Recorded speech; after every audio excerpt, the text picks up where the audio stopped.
dans les deux choses qu'on avait prévu de vous présenter, il y a une partie un peu plus théorique sur la méthodologie d'une recherche-action que j'ai menée dans le cadre de ma thèse entre 2016 et 2022.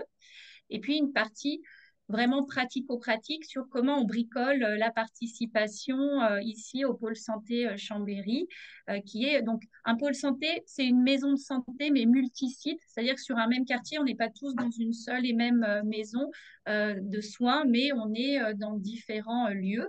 Alors, pôle santé, maison de santé, MSP, tout ça, ce sont effectivement des synonymes. J'ai entendu qu'ici, il y avait des professionnels de la participation qui nous écoutaient. Donc voilà, on a fait quelque chose d'assez minimaliste. On espère que ça conviendra, mais vous pourrez tout à fait compléter les définitions qu'on va donner et les concepts.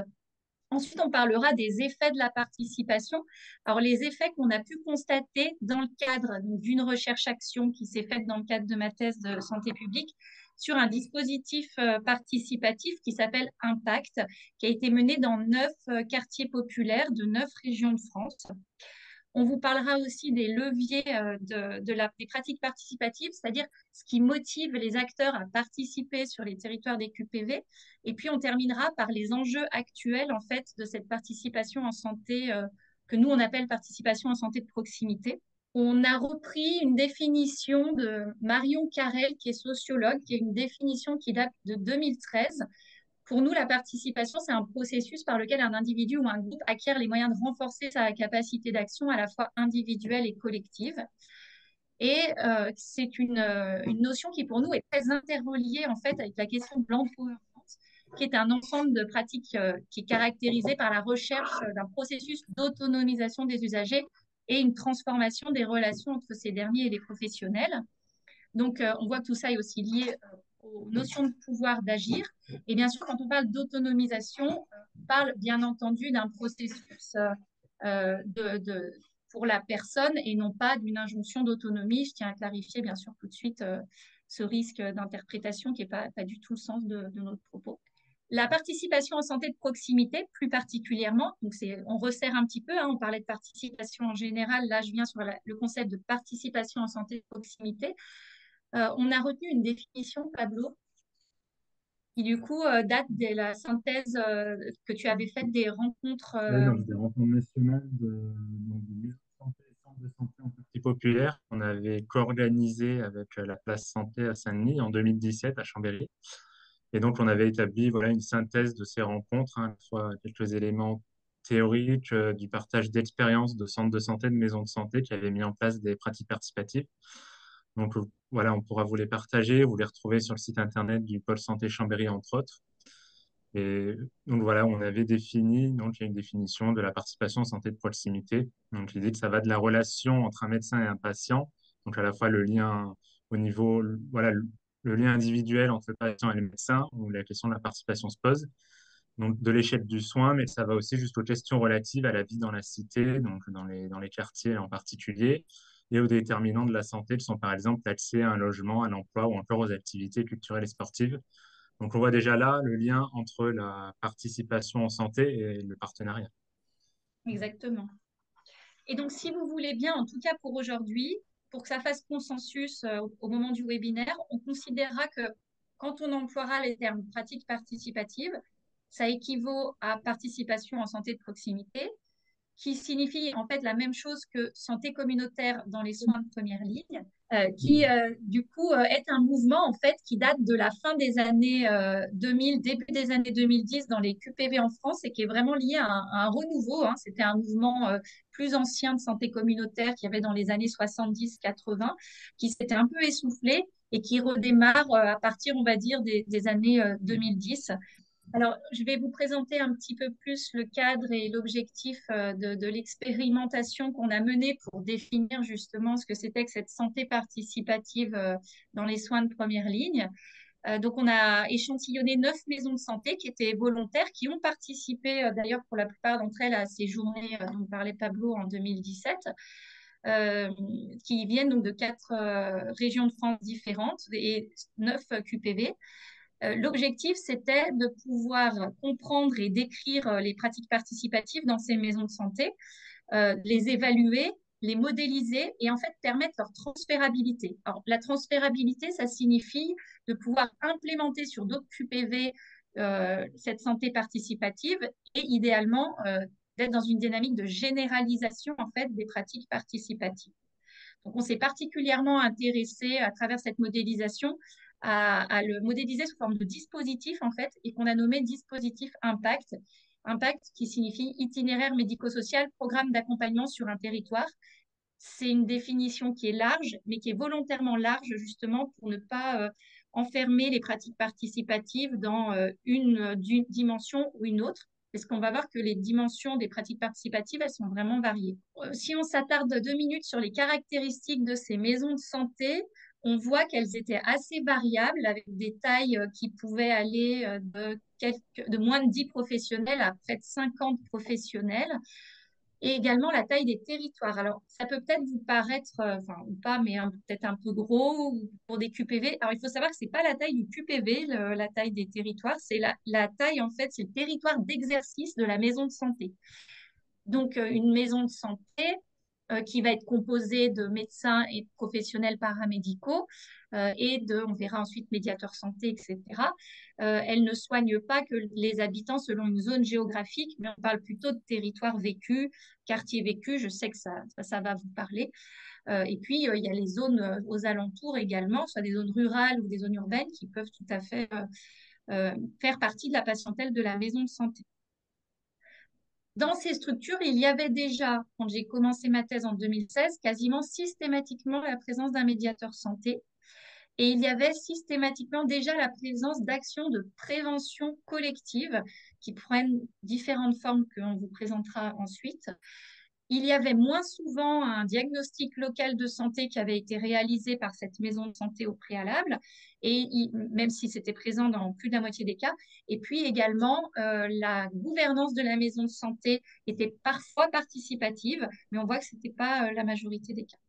Donc là, l'idée, c'est vous de présenter en particulier donc, le pôle santé Chambéry, dans lequel nous travaillons et au sein duquel je suis coordinateur. Donc le pôle santé Chambéry, donc une structuration voilà, qui est propice effectivement à ces pratiques participatives, puisqu'on a à la fois donc, associations de santé publique, donc qui regroupe des professionnels de santé, des habitants, des associations partenaires, donc sur toute la dynamique, voilà, prévention, l'approche territoriale. Et on a aussi effectivement maison de santé pluriprofessionnelle multisite. Donc concrètement, ça veut dire qu'il y a une cinquantaine de professionnels de santé donc, qui font partie de cette maison de santé et qui adhèrent à l'association, qui sont installés sur le quartier donc, des Hauts-de-Chambéry, et qui voilà, soit sur des sites pluriprofessionnels, donc on a deux principaux. On peut retrouver dans médecins généralistes, infirmières, diététiciennes, audioprothésistes, dentistes, les pharmacies du quartier également par ailleurs, et également des professionnels de santé qui peuvent être sur des cabinets individuels sur le quartier, mais voilà, mais qui du coup sont quand même, on appelle ça une maison de santé, voilà, en multisite, ça veut dire qu'ils travaillent ensemble, qu'ils partagent un projet de santé commun, donc ils sont en libéral, ils ont leur patientèle, mais autour de cette patientèle, autour de la patientèle en commun, donc ils vont mettre en place des protocoles, des actions de prévention, et donc travailler aussi sur les déterminants de la santé. Voilà, c'est le cas lorsqu'on développe par exemple des actions dans le cadre de la parentalité.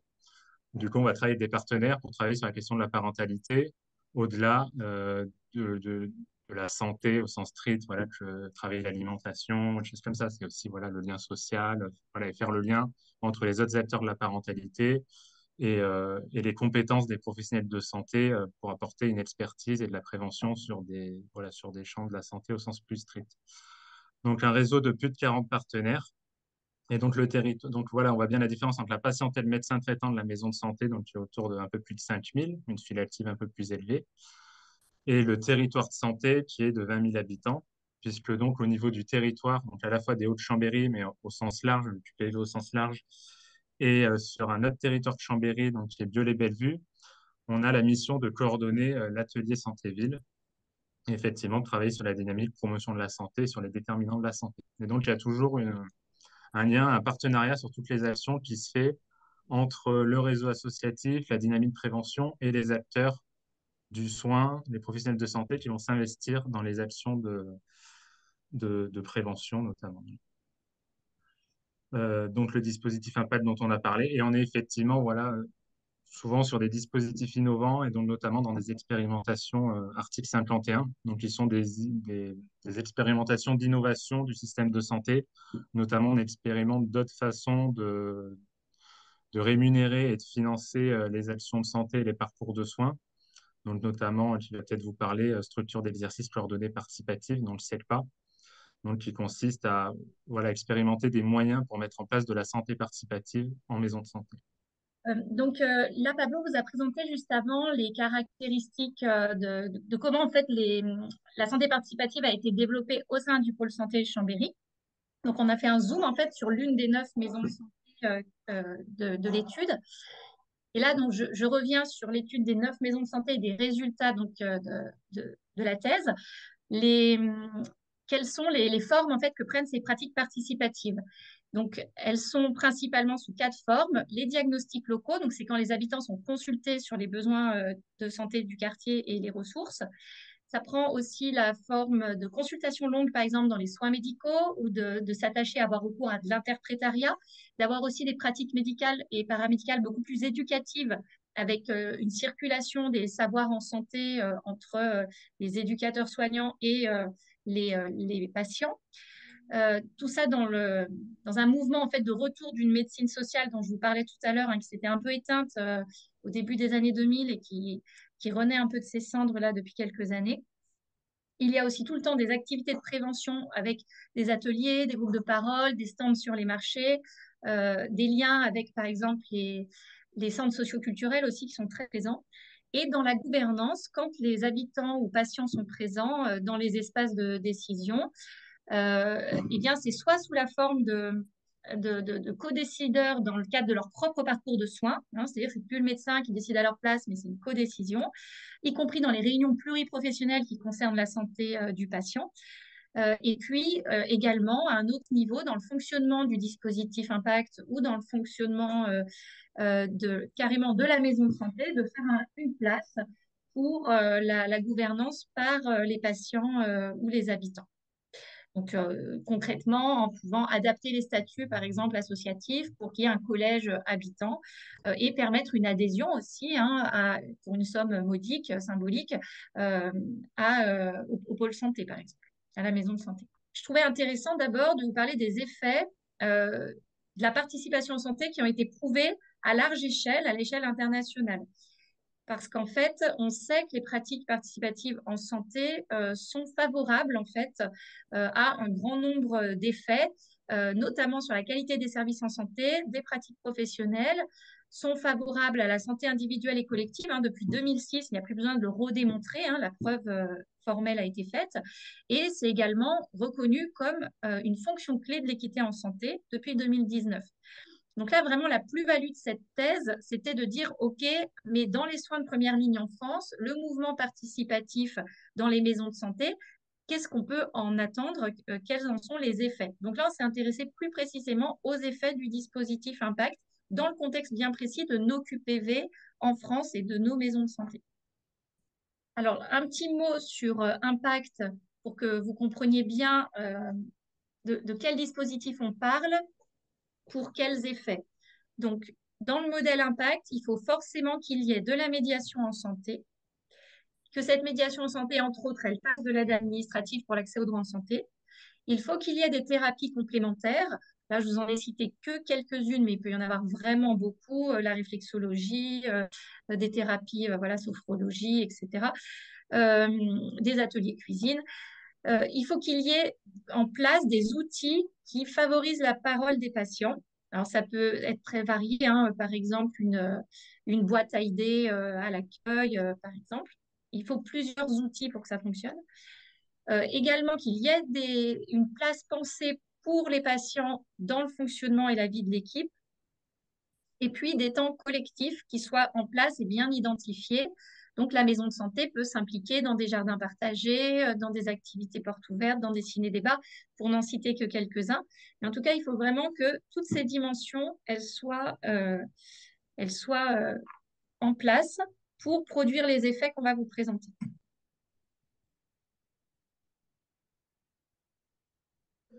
Donc, je vais vous présenter voilà, les effets donc, des pratiques participatives et donc de ce dispositif en particulier pour les patients.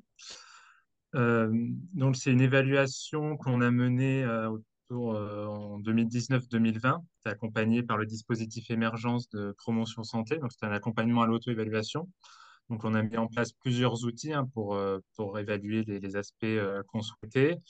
Il y a toute une partie aussi qu'on cherche encore à approfondir aujourd'hui, qui est vraiment l'effet sur les marqueurs biologiques des individus, hein, voilà, sur les Biomédicaux.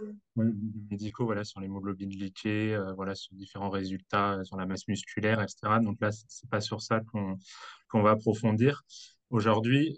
Donc, en fait, voilà, dans les différents outils qu'on a mobilisés pour l'évaluation, donc il y avait une enquête donc auprès des patients qui avaient bénéficié du dispositif.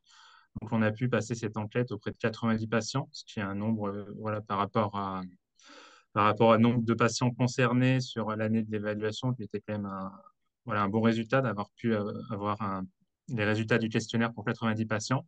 Donc, on leur posait souvent la question sur les effets du dispositif sur leur santé, sur avant, après le dispositif. Voilà. Et donc là, par exemple, voilà, donc, on s'est intéressé au-delà de la santé au sens strict, mais aussi sur leur lien avec les professionnels de santé dans les parcours de soins. Donc là, par exemple, ce graphique, il concerne le lien avec les professionnels de santé. Donc, on leur demandait est-ce que vous osez poser toutes les questions que vous souhaitiez par rapport à avant.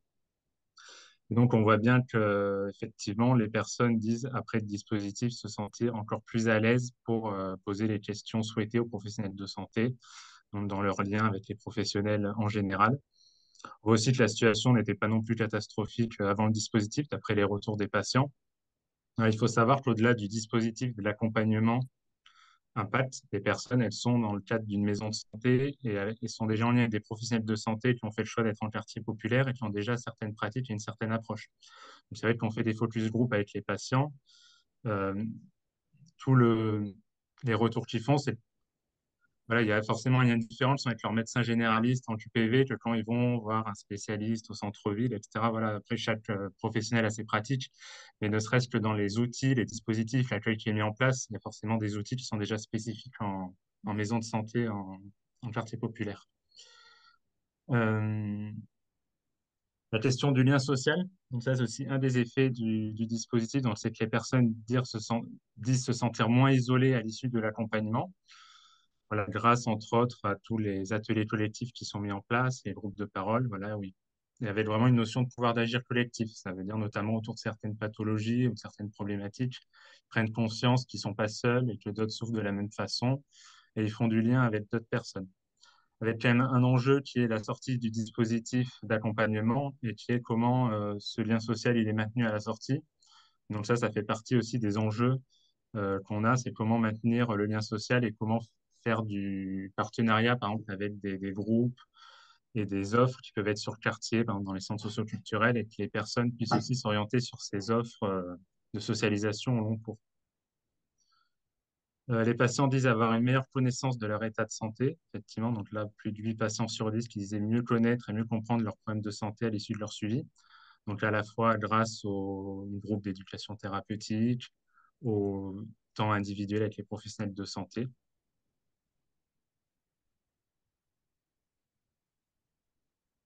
Donc là, pour illustrer sur le renforcement de la capacité à mieux vivre avec les problématiques de santé, donc il faut savoir que dans ce dispositif, on est vraiment sur des problématiques de santé chronique ou de mal-être, donc pas des problématiques qui vont pouvoir se résoudre hein, au niveau de la maladie, mais par contre, voilà, on cherche effectivement à ce que les personnes peuvent mieux vivre au quotidien avec leur maladie, prendre les décisions qui sont liées à leur pathologie. Et donc, bah, la douleur physique, voilà, c'est particulièrement bien pour poser cette question. Puisqu'on a fait l'enquête, on a vu qu'un patient sur deux accompagné dans le dispositif était considéré par des douleurs chroniques. Donc, ça veut dire présente depuis plus de 3 mois à l'entrée dans le dispositif. Donc, on sait que dans le système de santé, c'est une problématique qui est parfois difficile à prendre en compte. Et donc là, on a des résultats intéressants où il y a une majorité de personnes, effectivement, qui disent qu'ils ont le sentiment de mieux gérer leur douleur, voilà, de savoir mieux gérer leur douleur suite à leur intégration dans le dispositif. Il faut savoir je pense, une des rares maisons de santé qui a par exemple un programme d'éducation thérapeutique dédié aux douleurs chroniques spécifiquement, par exemple.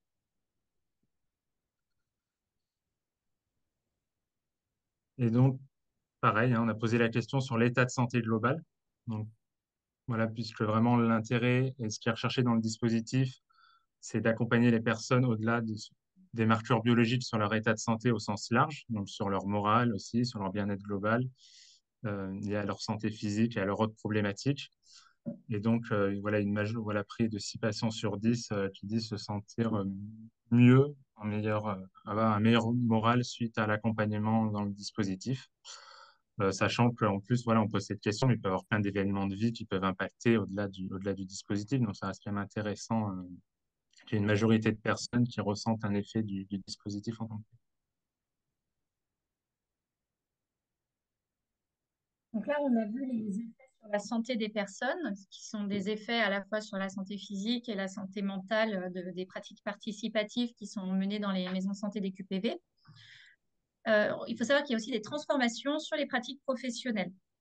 Donc, ces transformations, c'est de réussir à mobiliser des acteurs intermédiaires. Alors, acteurs intermédiaires, c'est un terme que j'ai utilisé dans ma thèse, qui est un terme qu'on utilise en sociologie ou dans le milieu de la recherche, qui est un peu large, mais en fait, l'idée, c'était d'appeler acteurs intermédiaires tous les acteurs des pratiques participatives qui n'étaient pas l'effecteur principal, qui dans ma thèse était le médecin généraliste, et le patient, qui est directement le bénéficiaire ou la personne ciblée par les soins. Et en fait, ça peut être aussi bien des infirmières de santé publique, aussi bien un coordinateur d'atelier santé-ville, un ou une médiatrice santé, euh, le pharmacien, enfin bref, tous ces acteurs auxquels on ne s'attendait pas forcément, ou une association comme Bien lire et écrire d'apprentissage du français, par exemple. C'est le nom de l'association locale, c'est pour ça que je cite celle-ci, mais en fait, elles existent dans beaucoup de territoires. Donc, en gros, ces pratiques participatives, ça, c'est pour expliquer qu'elles ne se jouent pas entre un professionnel de santé et un patient, en fait. Hein, c'est bien une mobilisation de plein d'acteurs sur un territoire.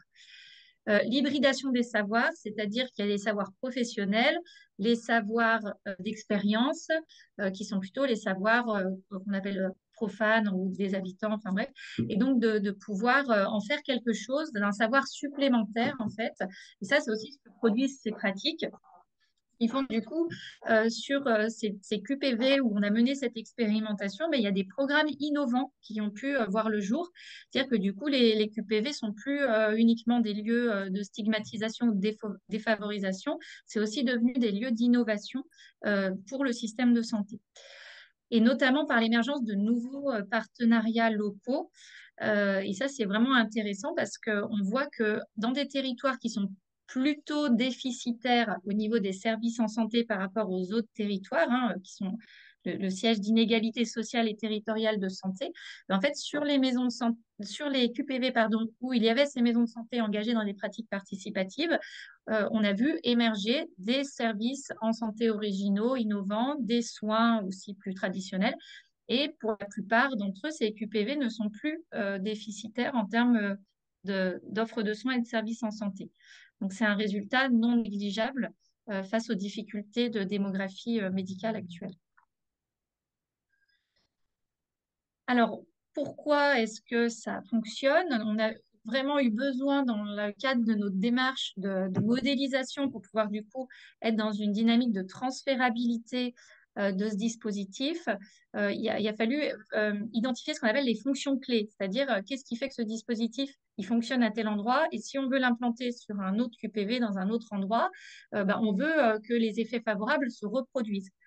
Donc, je ne peux pas tous vous les citer parce qu'il y a 52 fonctions clés du dispositif. Ils sont notés, entre autres, dans le guide de modélisation, enfin, le guide d'implémentation impact que vous voyez sur votre droite. Et puis, ils sont dans différents travaux de recherche.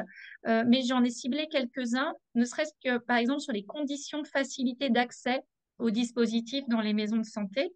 C'est-à-dire qu'il y a pour que des habitants ou des patients puissent être dans des pratiques participatives, puissent y avoir accès. Le dispositif, il est gratuit, l'atmosphère est bienveillante, il y a l'accompagnement et les liens avec des médiateurs santé, il n'y a pas de démarche administrative et il y a une approche par les pairs qui est mise en place, c'est-à-dire que ça peut être votre voisin qui vous parle du dispositif et qui vous permet de l'intégrer. Donc voilà déjà des fonctions clés juste sur la question de l'accès en fait. Alors, les leviers de la participation pour les patients, j'ai voulu vous en parler parce que je trouvais intéressant de répondre à la question, finalement, qu'est-ce qui motive les habitants des QPV à venir dans un dispositif de santé participative, dans une maison de santé? Et quand on leur demande, eh bien, ils nous disent que c'est déjà la recherche d'une meilleure santé. C'est-à-dire que c'est pour la plupart des personnes qui se sentent en mauvaise santé et qui cherchent des solutions et qui ne trouvent pas dans le système de soins lambda de solutions, mais également, et plus surprenant, une recherche de meilleures conditions sociales, c'est-à-dire, alors bien sûr, je l'ai réécrit en termes sociologiques, mais c'est par exemple besoin de retrouver une utilité sociale, besoin de retrouver du travail. Enfin, ça peut être des choses vraiment très pratico-pratiques en fait. Pour eux, ben, ils sont venus aussi pour acquérir ou partager des connaissances aussi. C'est un gros levier motivationnel pour les habitants, avec aussi des besoins de socialisation. Donc, parfois, leur motivation, c'était de rompre l'isolement et également je l'ai écrit de façon, enfin, j'ai mis renouveler le dialogue avec les soignants, mais j'ai noté dessous le verbatim d'une des personnes que j'ai interviewées, une dame avec une problématique de migraine, de douleur chronique en fait, et qui disait, ça détruit la personne, le côté je sais tout du médecin, là on peut discuter. Donc on voit que ce sont parfois des personnes enfin, qui sont particulièrement à risque d'être dans des relations asymétriques avec les professionnels de santé et de ne pas toujours être entendus face à leurs problématiques ou d'avoir des difficultés à se faire comprendre ou même parfois respectés dans leur parcours de soins. Les leviers pour les professionnels, ils sont bien sûr différents des leviers des patients. Donc, les professionnels, eux, ce qui les motive à participer à des pratiques participatives et à en bricoler dans leur maison de santé, c'est donc de cibler un public isolé, précaire ou marginalisé, c'est-à-dire de pouvoir éviter de, de, de, de soigner un public favorisé et d'être à côté en fait des pratiques pour les publics défavorisés. Et puis également d'améliorer leur utilité clinique et leur qualité des soins et s'appuyer sur les connaissances du patient en tant qu'expert. Je vous ai noté également quelques verbatims de différents médecins que j'ai interviewés, 3 médecins différents, sur finalement qu'est-ce qui les motive à participer à ces programmes participatifs. On a une question. Quelqu'un qui lève la Oui, main, je quelqu'un qui crois. lève la main. Oui, vous m'entendez? Oui, bonjour. Bonjour. Oui, bonjour. Je parlais à la webcam. Merci. Donc, moi, je suis chargé de mission santé à la communauté de communes du Genevois, donc vers Genève. Et ma question, c'était sur la slide d'avant, sur la Ok. participation des habitants. Voilà, vous avez parlé des moteurs de la participation du côté des habitants et des habitantes, quoi. Pourquoi eux, ils veulent.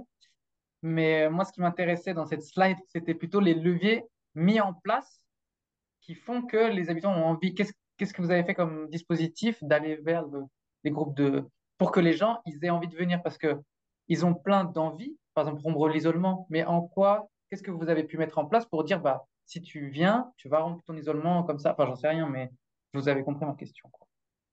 Hmm. Comment vous avez fait pour Alors, attirer les personnes? ce qu'on a mis en place, finalement, c'est le fait que c'est pas grand-chose. C'est qu'on a beaucoup de chance, c'est qu'on est des professionnels.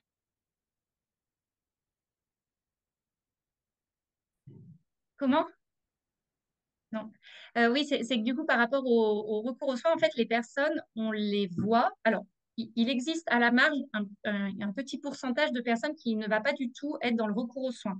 Il y en a, bien sûr, et donc pour ceux-ci, c'est très, très difficile. Bien sûr, il y a la question de l'aller vers et puis du travail partenarial en réseau qui fait qu'à un moment, la personne, elle peut être touchée. Les leviers de la participation, autant je trouve que c'était le grand enjeu dans les années 2015-2016 quand j'ai commencé ma thèse, où c'était un domaine qui était encore peu connu dans les soins de première ligne, hein, j'entends, dans notre contexte qu'on vous présente aujourd'hui dans les QPV, et qui avait besoin de convaincre et les habitants ou les représentants d'habitants et les élus et les décideurs et les professionnels de santé. Aujourd'hui, c'est plus vraiment le cas. Maintenant, c'est plutôt la question de comment est-ce qu'on peut bien mener ces pratiques pour en faire quelque chose qui fournit des effets favorables. Et donc, les questions qui sont posées maintenant, c'est plutôt les moyens que l'on peut mettre dans la mise en place de pratiques participatives que l'on peut ou que l'on veut mettre dans les QPV. Maintenant qu'on sait qu'il y a des effets favorables à la santé, maintenant qu'on sait qu'on a des dispositifs qui sont modélisés, eh bien, comment est-ce qu'on peut accompagner les acteurs qui souhaitent mettre en place des pratiques participatives dans les QPV. Alors, dans les QPV, il y a déjà un contexte qui est quand même facilitant. Alors, j'ai cité 2 exemples de pourquoi le contexte est facilitant en QPV, mais on pourra et vous pourrez en citer beaucoup plus.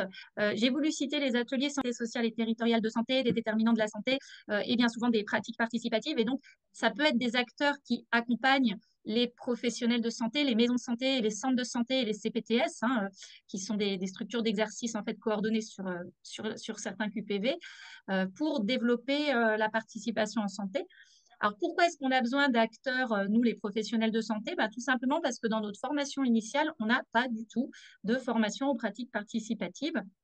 Donc, il y a besoin d'une formation complémentaire pour pouvoir mener à bien ces projets qui demandent une méthodologie quand même assez poussée. Il y a sur 26 structures en France une expérimentation qui s'appelle SECPA, structure d'exercice coordonné participatif, qui est portée et par la politique de la ville et par le ministère de la Santé pour essayer de mettre en place un cadre qui viendrait soutenir ces pratiques participatives dans les maisons de santé et les centres de santé. Mais actuellement, c'est au stade expérimental et on ne sait pas quel sera le devenir d'une éventuelle généralisation. Et puis, il y a une reconnaissance progressive de la médiation santé qui a quand même extrêmement bien diffusé sur les territoires QPV, notamment au travers des postes possibles par l'ARS, rendus possibles par l'ARS pour les maisons de santé ou les centres de santé des QPV. On fait quand même le constat qu'il y a un déploiement qui reste très faible de ces pratiques participatives et très en dessous des besoins des territoires, puisque à l'heure actuelle, on a moins de 15% des QPV qui ont en leur sein une maison de santé ou un centre de santé, sans même parler déjà de côté participatif. Donc, c'est très peu. Et puis, seulement 26 structures qui expérimentent donc, ce dont je vous parlais, là, cette expérimentation pour mettre en place des pratiques participatives dans les maisons de santé. Alors, pour que ça fonctionne, il faut réunir plusieurs conditions dans les maisons de santé et à l'échelle des territoires QPV d'ailleurs. Donc, un engagement des professionnels, des usagers et des décideurs qui vont porter le projet. Il faut qu'il y ait un consensus dès le départ sur les finalités de la démarche. OK, une maison de santé ou un centre de santé veut mettre en place des pratiques participatives, qu'on se pose d'emblée la question de pourquoi, qu'est-ce qu'on poursuit comme but. Et puis également la présence d'acteurs intermédiaires. Donc, ça ne va pas juste être les médecins, par exemple, et puis des décideurs qui peuvent se dire, bon, bah, allez, on met en place des pratiques participatives. S'il n'y a pas de représentants d'habitants dans le dialogue, s'il n'y a pas de présence de coordinateurs, médiateurs santé, des différents acteurs territoriaux en santé, en fait, eh bien, c'est difficile de mettre en place une démarche participative complète. Il faut saisir l'importance de la communauté de santé, c'est-à-dire du rôle de pouvoir en fait s'appuyer sur vraiment une dynamique territoriale en fait. Le mot communauté, il fonctionne bien en France sous l'aspect territorial. C'est dans ce sens-là d'ailleurs qu'il faut le lire. Également de pouvoir offrir aux professionnels un bagage, des méthodes et une culture participative, parce que comme je vous l'ai dit, ils ne sont pas formés à ce déploiement-là.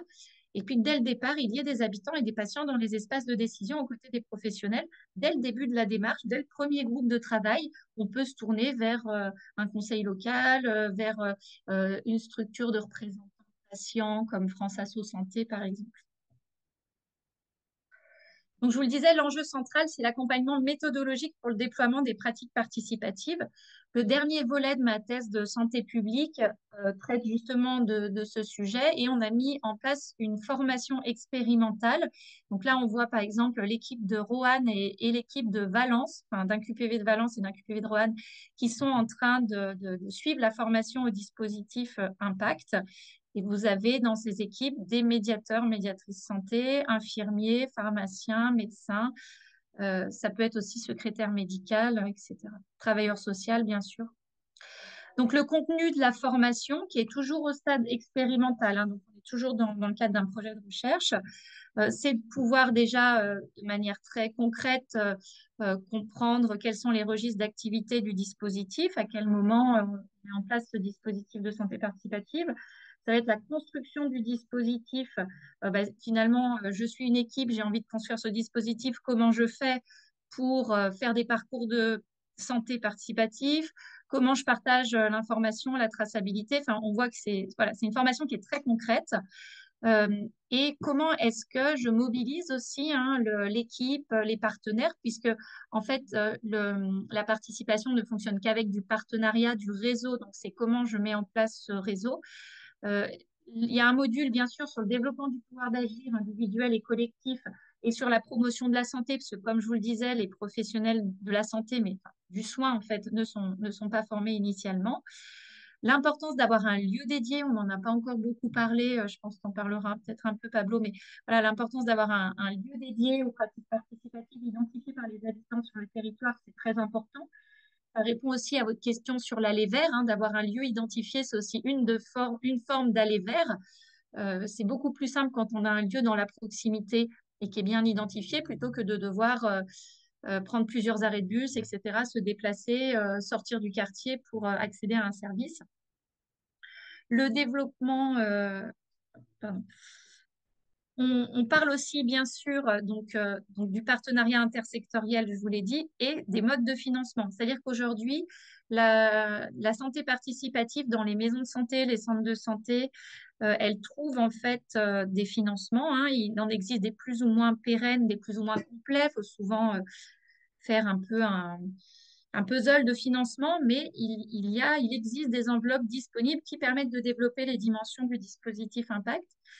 Ce qui fait un peu plus défaut, c'est les modes de financement de cette formation, puisque à l'heure actuelle, si on va au bout de l'expérimentation, le coût de la formation serait estimé à environ 5 000 € par QPV, qui est une formation de 2 jours en présentiel plus une demi-journée à distance, alors qu'il y a une formation coût-structure, hein, coût-équipe sur un QPV qui veut mettre en place un dispositif Impact sur son territoire.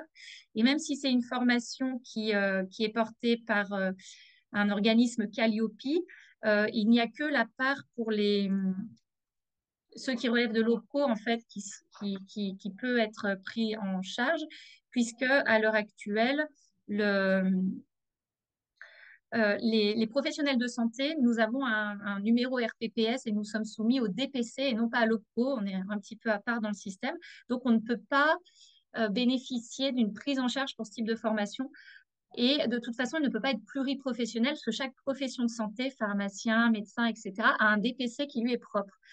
Donc, si on veut une formation pluriprofessionnelle, intersectorielle, qui inclut des habitants et des représentants de patients, autant dire qu'il faut trouver un financement par QPV qui soit très certainement des fonds publics. En tout cas, voilà, il faudra, quand on sera au bout de l'expérimentation, ce qui va être assez prochainement, réfléchir à comment financer les programmes de formation de la santé participative pour les MSP ou centres de santé ou CPTS des QPV. Ça me paraît pour moi être l'enjeu majeur hein, de celui de l'accompagnement des pratiques.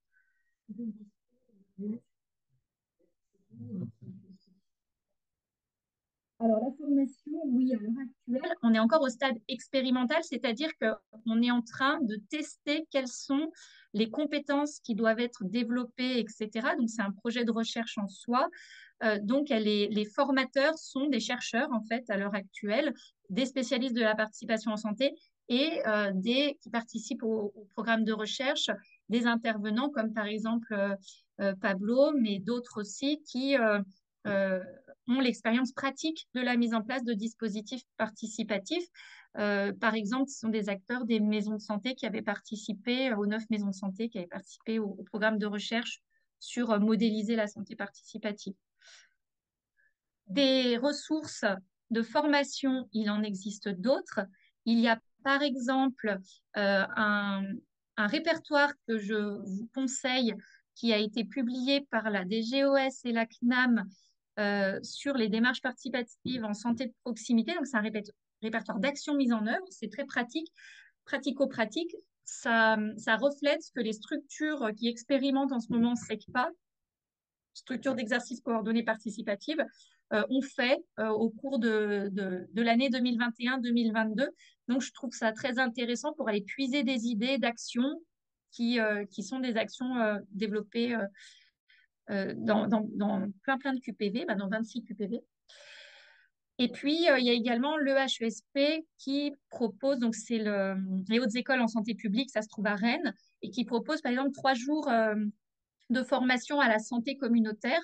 Donc, ça peut être, par exemple, pour les professionnels de santé qui ne sont pas du tout formés, une initiation effectivement aux questions de santé communautaire. Dans les ressources, vous retrouverez aussi les actes des rencontres nationales santé en quartier populaire, qui décrit aussi très finement les pratiques à travers une bourse aux expériences, en fait, qui du coup sont menées dans ces territoires. Et puis, pour info, vous trouverez aussi en ligne, ça doit être sur le site du pôle santé, l'évaluation du dispositif Impact. Avec Pablo, on vous en a présenté une petite partie, mais elle est plus complète que ça. On a quand même quelques indicateurs biomédicaux qui montrent que, par exemple, ce dispositif participatif, il améliore le risque cardiovasculaire ou le diabète pour les personnes concernées. On arrive au bout de notre présentation. On vous remercie pour votre écoute et puis on est à votre disposition pour échanger.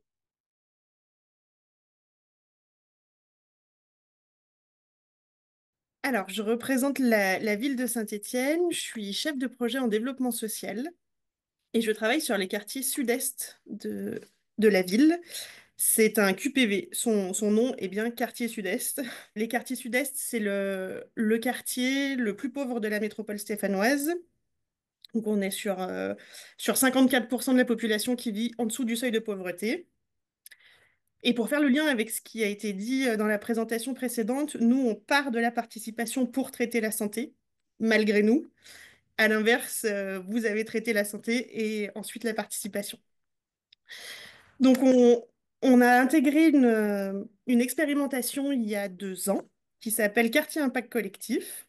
Cette expérimentation, l'idée, c'est de se dire que on essaye d'impulser des dynamiques dans les quartiers, des dynamiques de coopération. C'est une expérimentation lancée par la NCT et donc qui, là aussi, n'est seulement que dans les QPV.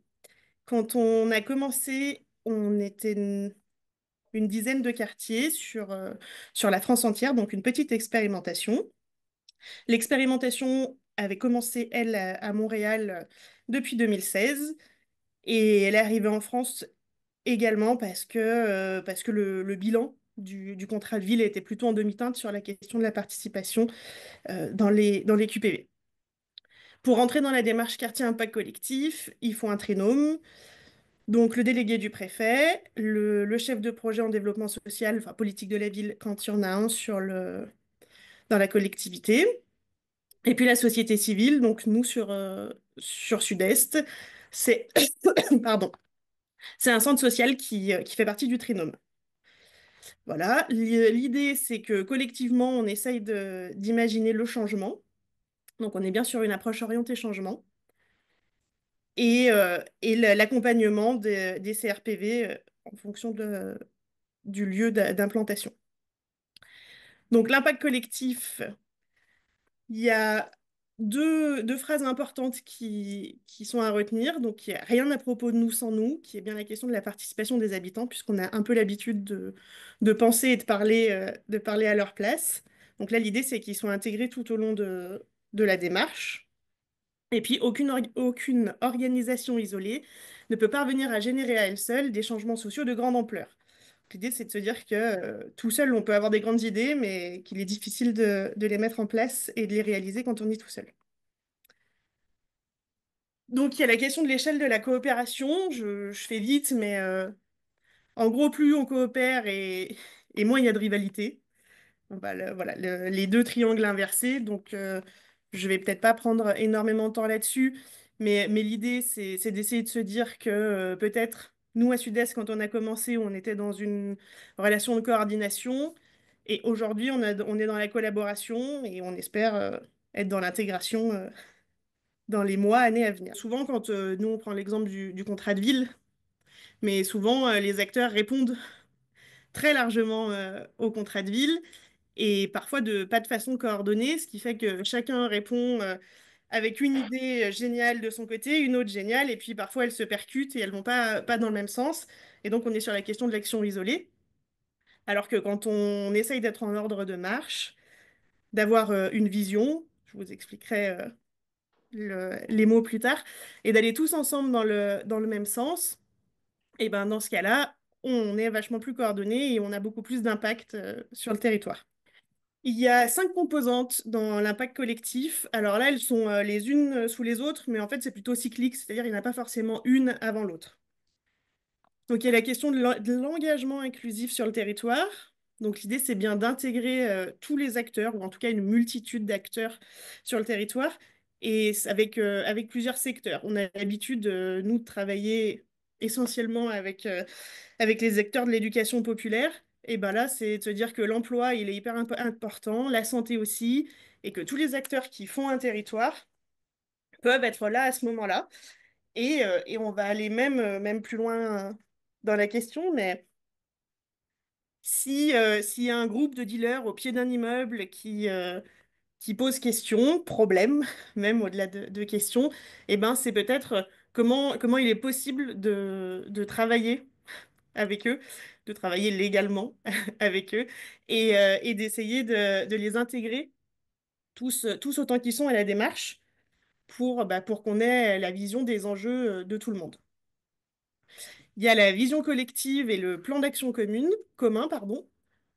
La vision collective, c'est de se dire, eh ben, quel changement on veut. Donc nous, c'est en 2030. Comment on veut voir le quartier en 2030? Et c'est ça la première question à se poser, et pas d'abord de se dire, ah ben on va mettre tel objectif, et puis celui-là, et puis celui-là, et puis on va voir ce que ça donne. Non, l'idée, c'est d'abord de commencer en se disant, donc nous, à Sud-Est, c'est en 2030, et etc. Je vous dirai la phrase dans les slides suivantes. Mais c'est vraiment de commencer par une date. OK, on se dit qu'on a atteint tel changement à ce moment-là, ce qui permet donc d'avoir une approche orientée changement. Une structure de soutien pour avoir un cadre. L'apprentissage stratégique, qui est la question de l'évaluation continue tout au long de la démarche, et en fait tout au long de tous les projets. Donc c'est d'essayer de penser l'évaluation dès le début et en continu. Et puis, il y a les stratégies à fort effet de levier qui est ma composante préférée, si si je dois être honnête. C'est vraiment le fait qu'avec un minimum d'efforts, on a un maximum d'impact. Parfois, on va avoir un super impact, mais on aura déployé tellement d'efforts ou tellement de moyens d'ailleurs, que bah, finalement, est-ce que c'était vraiment ça qu'il fallait faire et comme ça qu'il fallait le faire? Et là, c'est l'idée de se dire, avec le minimum, on va déployer plusieurs actions qui vont répondre à un enjeu. C'est vraiment l'idée de la catapulte, moins d'efforts et plus d'impact. Les dates ne sont pas les bonnes, mais peu importe. Donc on a commencé fin 2022, et donc sur cette présentation, on s'arrête sur 2020, sur la fin 2020, sur le début 2024, pardon. On a essayé, donc quand je dis on, c'est le délégué du préfet, le centre social avec qui on travaille, moi-même, et donc les acteurs qui se sentent concernés par la question de la jeunesse, ici, et les habitants qui ont été conviés à chacune des rencontres. Donc, on a essayé de mettre en place une rencontre par mois, avec parfois plus de personnes que d'autres. Mais c'est le jeu et on est d'accord avec ça. Les personnes ne sont pas obligées de venir à chaque rencontre, c'est-à-dire que on prend la démarche là où elle en est, on avance en même temps, et si on n'était pas là à la précédente, c'est pas un problème, ça ne change pas le fait qu'on puisse avoir des idées et qu'on puisse avancer ensemble. Donc, il n'y a absolument pas de contraintes. La question des horaires est importante, mais j'apprends rien à personne. Et puis, la question des moyens de garde pendant ce moment-là, parce que quand on est jeune, il n'y a pas de problème, on n'a pas d'enfants, mais quand on vient et qu'on a des enfants, c'est qu'est-ce qu'on en fait? Et il ne faut pas que ce soit un frein pour participer. Donc, on a la question des moyens de garde qu'on essaye de régler à chaque fois, soit avec le centre social, soit en faisant participer jusqu'aux plus petits, puisqu'il y a aussi des idées quand on a 5 ou 6 ans, c'est pas un problème pour nous. On a, petite anecdote, on a la commission Meshmash qui s'appelle la commission de la participation citoyenne, qui est passée en octobre 2023 pour, euh, pour faire normalement un rapport qui, à ma connaissance, n'est toujours pas sorti. Voilà. Donc, mais a priori, on est dans le rapport et ils sont passés à Sud-Est sur une journée, voir ce qui se faisait en participation citoyenne. Après, c'est nos petites photos où parfois il y a beaucoup de monde et parfois il y a vraiment moins de monde. Et donc, notre vision, alors c'était au début, on l'a toujours pas changé d'ailleurs, en 2028, puisqu'on a commencé avant le quartier 2030. Et donc, si on était parti sur les dates classiques, le contrat de ville aurait dû se terminer en 2028. Donc, c'était l'idée d'un contrat de ville qui sera plutôt donc en 2030. Tous les jeunes des quartiers sud-est sont en bonne santé physique et mentale. Si je dois être honnête avec le délégué du préfet, si vraiment on n'a pas orienté la question, parce que de nous-mêmes, jamais on serait parti sur cette question-là, parce que ni lui ni moi sommes des experts en santé, et ce qui n'empêche pas de travailler la question, hein. Mais on ne pensait pas une seconde atterrir sur cette vision-là. Et pourtant, on a eu, avant d'écrire la vision, je dirais peut-être 200 participations. Et la question de la santé est véritablement une problématique dans le quartier. Ce que je vous ai pas dit aussi, c'est le comble, entre guillemets, c'est que le quartier, dans le quartier, il y a l'hôpital privé de la Loire, qui est un très gros hôpital, une maison de rééducation, euh, deux maisons de rééducation même. Enfin voilà, on est sur un quartier sur lequel il y a vraiment la coloration santé, mais qui n'est pas accessible pour les habitants. En tout cas qui n'arrivent pas à y accéder. Et donc, avec Quartier Impact Collectif, donc on écrit la vision et on détermine des chemins de changement, donc qui sont les quatre bulles qu'on a autour. Donc, les jeunes bénéficient de services de soins sur le quartier, qui était une demande de leur part. Je peux peut-être. Ils ont scindé la question de la santé classique. Je suis désolée, je sais pas, j'ai probablement pas les bons termes, et la santé mentale. Donc il y avait les deux points qui étaient importants pour eux. Et dans les actions qui voudraient, enfin, qu'on devrait essayer de développer pour répondre à leurs besoins, c'est la création d'un pôle santé, hein, ce sont leurs mots, au sein des quartiers sud-est. Les questions de psychomotriciens, d'orthophonistes, de dentistes sont revenues en nombre, comme beaucoup d'habitants à la recherche de ces praticiens, mais ils les ont nommés. Voilà. Il y a développé un dispositif de médiation santé sur le quartier, puisqu'effectivement, on n'a pas de médiatrice santé. Et puis, il y a la question de l'écomobilité qui a été mise à ce moment-là, parce que faire du vélo leur semblait être important pour les questions de santé. Ensuite, pardon. Ensuite, on a les jeunes ont une activité qui favorise leur bien-être et leur épanouissement. Donc là, on est plus sur les pratiques culturelles et les pratiques sportives qui sont à la fois sur les questions de santé pour les pratiques sportives, de santé physique, et à la fois sur la question de la santé mentale. C'est comme ça qu'ils l'ont défini. Donc eux, ils souhaiteraient que les quartiers sud-est soient, donc, pour la question de la culture, un quartier de la musique. Ils aimeraient être reconnus comme ça et avoir une vision du quartier qui soit plutôt sympa par rapport à ce qu'elle est aujourd'hui. La question du street art dans la rue est beaucoup revenue aussi. Voilà pour les petites questions sur la culture et le sport. Et puis surtout l'accès au gymnase, puisqu'on est dans un quartier où il y a, je crois, 5 gymnases. Et on est saturé, en fait. Les clubs sportifs utilisent tous les créneaux. Et donc les jeunes ne peuvent pas avoir accès au gymnase pour faire du sport avec leur structure d'éducation populaire, par exemple, parce que l'accès seul est encore compliqué. Mais même avec une structure d'éduc-pop, c'est compliqué et c'est quelque chose qui est énormément ressorti. Et je dis les jeunes, mais les parents ont aussi cette demande. Ensuite, il y a l'environnement des jeunes est propice à leur bonne santé. Donc là, je vais essayer de faire vite parce que l'heure défile, mais c'est tout ce qui est collège et famille. Voilà ce qu'ils ont nommé comme leur environnement. Et puis les jeunes se rencontrent, quelle que soit leur origine, leur genre dans les différents espaces du quartier. Donc là, il y a l'appropriation de l'espace public par les jeunes filles, mais pas que. Il y a avoir des équipements sportifs adaptés à l'extérieur et ce genre de demande. Donc, bah voilà ce que je viens de vous expliquer finalement. Donc, sur la période estivale de 2023, l'État a réussi à négocier avec l'État le fait que Sud-Est puisse avoir une enveloppe avant même de déposer des projets, c'est-à-dire de dire au quartier, bah, il y a 10 000 € et vous êtes sûr d'avoir les 10 000 €, mais maintenant on se coordonne et on dépose des projets qui répondent à la vision qui a été définie. Et donc les projets ont été déposés ensemble, ce qui n'était pas forcément évident avant. Et finalement, l'État est allé jusqu'à 16 000 €. Donc pour le coup, ils ont tenu leur promesse et ils sont même allés au-delà. Donc ça a pu financer la participation des jeunes à la fête de quartier.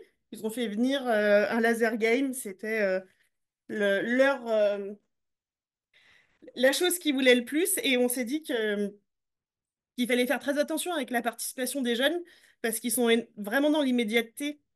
Et si on répond pas à certains besoins tout de suite, eh ben, ils reviennent pas. Ils reviennent pas à la prochaine concertation parce que ça va pas assez vite et concerter pendant un an avant d'agir, eh ben, c'est impossible. En tout cas, nous, on n'est pas capable de le réussir avec des jeunes. On a fait des ateliers culinaires en pied d'immeuble, un ciné sous les étoiles, ils aiment ça, donc un ciné plein air. Et puis, il y a des jeunes qui sont partis à l'extérieur du quartier, qui ont fait des séjours. Donc, on a fait un bilan, je dirais, en décembre de l'année dernière. C'est la fois où on a eu le moins de personnes, donc on sent un possible essoufflement. Et le fait peut-être que nous aussi, notre présence sur l'année 2024 ait été moins importante parce qu'il a fallu réécrire le contrat de ville, parce qu'il a fallu faire énormément de choses à ce moment-là. Donc peut-être que notre disponibilité était moins importante et a moins contribué à la participation. Alors, ça a permis aussi, dans les résultats, je le mets là, mais ça a permis un travail partenarial qui s'étoffe véritablement. Moi, je suis arrivée sur le quartier il y a 4 ans et je vois vraiment l'évolution du partenariat qui devient plus sain. Parce que si on questionne les quartiers, il y a toujours énormément de partenariats, tout le monde travaille avec tout le monde, sauf que c'est pas toujours exactement le cas. Et donc, aujourd'hui, il y a un travail partenarial qui s'étoffe et la question de l'accès au sport, c'est la question qui est traitée en ce moment, qui paraît être la plus essentielle, qui est apparue comme la plus essentielle pour les acteurs du quartier et pour les habitants, et qui a une stratégie à fort effet de levier, puisqu'avec le sport, on touche à la fois la santé physique et la santé mentale. Donc, il y a un acteur du territoire aujourd'hui qui est leader et ça, c'est vraiment à souligner parce que ça fait 2 ans qu'on est sur le projet et souvent, quand on a l'État et la ville autour de la table, eh ben, on se laisse un peu porter par l'État ou la ville. Et là, c'est pas le cas. Il y a un acteur qui est leader, qui met en place des groupes de travail et qui s'est saisi de la question. Donc, il a réalisé un état des lieux avec les autres acteurs. Donc, un état des lieux sur les équipements sportifs et sur les activités sportives proposées. Autant il est facile de recenser les activités sportives des structures d'éducation populaire, on les connaît, il n'y a pas de problème. Autant ce qui se passe dans les gymnases, c'est pas forcément des associations du quartier qui sont dans les gymnases du quartier. Pour autant, il se passe quelque chose pour les jeunes, ou moins jeunes d'ailleurs, mais ici, et qui pourrait être accessible. Donc il a fallu recenser ça. Donc voilà, sur le quartier, on a 5 gymnases, dont un qui n'est pas accessible puisqu'il est dédié entièrement à une association de skate depuis très peu. Donc les écoles ont plus accès à ce gymnase alors qu'elles y allaient. Le collège faisait ses cours de PS à cet endroit. Donc ça demande de requalifier certains temps. Donc le collège fait ses cours de sport en extérieur et pas forcément très content de ce qui se passe et saisit bien que certaines décisions vont à l'encontre du projet de territoire qui est le nôtre. Et puis on a une piscine, donc une piscine toute neuve, c'est la plus neuve de Saint-Étienne, hyper chouette, mais qui est fermée les vacances scolaires. Donc 5 gymnases, une piscine, 2 stades de foot, 2 terrains de tennis et 2 city-stades. Et on a 20 associations différentes qui proposent des activités sportives. Mais là où est le nœud du problème, c'est qu'il y a environ 70 possibilités d'activités sportives. Alors, j'ai pas mis des créneaux différents, mais possiblement des sports différents ou des sports qui se ressemblent, mais qui sont faits par des associations différentes. Donc ça, c'est pour les adultes. Et puis, il y a seulement 20 possibilités, 28, pardon, pour les enfants et les jeunes. Donc, on voit bien qu'ils demandent à faire du sport et qu'en fait, il n'y en a pas tant que ça sur le territoire. Donc nous, on a commencé il y a 2 ans et que pour écrire le contrat de ville, on a essayé de trouver une méthodologie pour qu'on ait exactement la même sur tous les quartiers à Saint-Étienne. On avait 6 quartiers avant, on est passé à 9 et un qui s'est agrandi et qui a intégré un nouveau quartier à l'intérieur. Et donc, on a fait le choix d'utiliser une petite partie de la méthodologie de quartier impact collectif. Ce qui fait que ça a eu une influence sur Saint-Étienne Métropole dans sa globalité. Donc, on a utilisé l'approche orientée changement pardon, pour les 9 QPV de la ville, et puis 2 ou 3 de la métropole ont aussi utilisé cette démarche-là. Donc, il y a eu des concertations, 2 concertations par quartier à chaque fois. Et à Sud-Est, on se rend compte que le fait que ça faisait déjà plus d'1 an qu'on faisait de la concertation avec les jeunes, bah, ils sont venus écrire le contrat de ville, participer aux ateliers de concertation. Et franchement, quand on a 17 ans, écrire le contrat de ville, c'est pas hyper sympa. Sur le papier, moi, j'aurais pas eu envie de venir à leur âge. Et pourtant, ils sont venus. Et c'est là qu'on se rend compte que bah, le fait d'avoir baigné dans ces possibilités-là avant a vraiment permis des choses différentes par rapport aux autres quartiers. Que la première concertation, il y avait une quarantaine de jeunes. D'ailleurs, les chiffres sont pas justes sur les slides précédents. Et la deuxième, pareil. Donc oui, donc faire venir 40 jeunes à une concertation pour écrire le contrat de ville, c'était pas gagné. Et puis donc la phase 2 de quartier impact collectif s'est ouverte également à peu près à ce moment-là.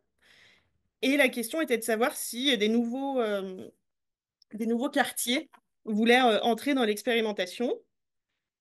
Donc à Saint-Étienne, on s'est dit chouette. Et si on y allait tous, en fait, pour être une des premières villes à impact collectif.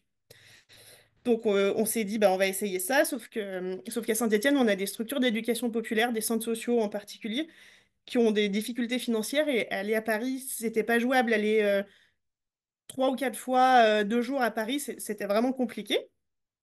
Donc on a essayé de voir avec la NCT ce qui était possible. Et finalement, la NCT a délocalisé sa formation et elle est venue la faire à Saint-Étienne, 3 fois 2 jours. Donc, on est hyper fiers de ça, de se dire que pour une fois, il y avait une formation chez nous et que finalement, ça a payé de leur dire, mais c'est pas possible, on pourra pas venir. Et que finalement, la participation, elle se joue à tous les niveaux. Et qu'on a été sûr de nous avec le délégué du préfet en disant qu'on pourrait vraiment pas venir. Et donc, du coup, sur la métropole stéphanoise, pardon, eh ben, on a 14 quartiers qui sont impliqués dans la démarche, ce qui fait une trentaine de personnes. Et que bah, sur la France entière, ça fait à peu près la moitié de la phase 2 de l'expérimentation quartier impact collectif. Ça fait 4 communes différentes, il y a 2 cités éducatives qui sont impliquées dedans, et ça doit faire, bah, si on est 14 centres sociaux différents qui sont aujourd'hui impliqués dans la démarche. Et, euh, et on espère que ça portera ses fruits, puisque ça commence tout juste sur les autres quartiers, mais on est tous pleins d'espoir. Voilà pour moi. Je pense que